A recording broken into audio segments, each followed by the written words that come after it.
నమస్తే, welcome to elite media Telugu news channel. 2 ఏళ్ల క్రితం టీడీపీ పరిస్థితి గమనిస్తే ఇది మళ్లీ గెలుస్తుందా? జగన్ ప్రభుత్వం వేసిన కేసుల నుంచి బయట పడగలదా?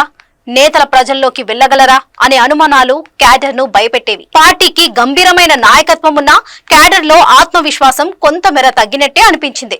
అయితే అదే సమయంలో నారా లోకేష్ రంగంలోకి దిగారు. యువగలం పాదయాత్ర ప్రారంభించారు. ఈ యాత్ర పార్టీని తిరిగి బలోపేతం చేయడమే కాకుండా టీడీపీ భవిష్యత్తును మలుపు తిప్పింది. అసలు ఈ పాదయాత్ర ఆలోచన ఎలా పుట్టింది? యువగలం సక్సెస్ కి అసలు కారణాలేంటి? ఈ స్టోరీలో తెలుసుకుందాం. నారా లోకేష్ పై రాజకీయ ప్రత్యర్థులు బలమైన నెగిటివ్ క్యాంపెయిన్ చేశారు. విద్యార్థికుడికి రాజకీయ హక్కు లేదన్నట్టుగా పప్పు అంటూ ఆయనపై ట్రోలింగ్ చేశారు.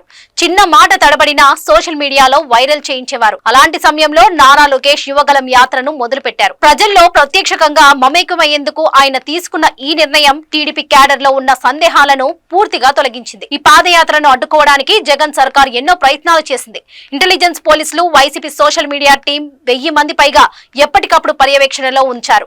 యువగలం వచ్చినప్పుడు ఊర్లో జనాలు లేరని, యాత్ర ఫెయిల్ అయిందని ప్రచారం చేసేవారు. ఓ చీకటి జీవో తెచ్చి కోర్టులో నిలబడదని తెలిసినా తీర్పు పెండింగ్ లో ఉందని చెప్పి మైకులు లాక్కున్నారు. లోకేష్ స్టూల్ పై నిలబడి మాట్లాడితే స్టూల్ కూడా లాకెళ్లిపోయారు. యువగలం విజయవంతంగా సాగుతుండడంతో చివరి ప్రయత్నంగా చంద్రబాబును అరెస్ట్ చేసింది జగన్ ప్రభుత్వం. కర్నూలులో ఉన్న చంద్రబాబును అర్ధరాత్రి అకస్మాత్తుగా అరెస్ట్ చేశారు. దీనివల్ల లోకేష్ తప్పనిసరిగా పాదయాత్రకు బ్రేక్ ఇవ్వాల్సి వచ్చింది. కానీ దీంతో టీడీపీకి ఇంకా బలం చేకూరింది. చంద్రబాబు అరెస్ట్ వ్యవహారాన్ని జాతీయ స్థాయికి తీసుకెళ్లి జగన్ రెడ్డి దుర్వినియోగ పాలనను చూపించారు. లోకేష్ జాతీయ రాజకీయాల్లో మరింత పరిచయాలు పెంచుకున్నారు. విశాఖ యువగలం యాత్ర ముగిసినా అప్పటికే లక్ష్యం సాధించేశారు. టీడీపీ క్యాడర్ కు ఆత్మవిశ్వాసాన్ని తీసుకొచ్చారు లోకేష్. ఎన్నికల ఫలితాలు కూడా ఇదే నిరూపించాయి. జగన్ అసెంబ్లీ వైపు చూడాలంటే భయపడేలా చేశారు. నారా లోకేష్ ను ఒకప్పుడు ట్రోల్ చేసిన వాళ్ళకే ఇప్పుడు భయంకరమైన కంటెండర్ గా మారారు. వైసీపీ నేతలు అక్రమాలు బయటపెట్టి లోపలికి పంపుతున్నారేమో అని ఆందోళన చెందుతున్నారు. తెలుగుదేశం భవిష్యత్తుకు యువగలం కొత్త ఊపిరి పోసింది. టీడీపీ చరిత్రలో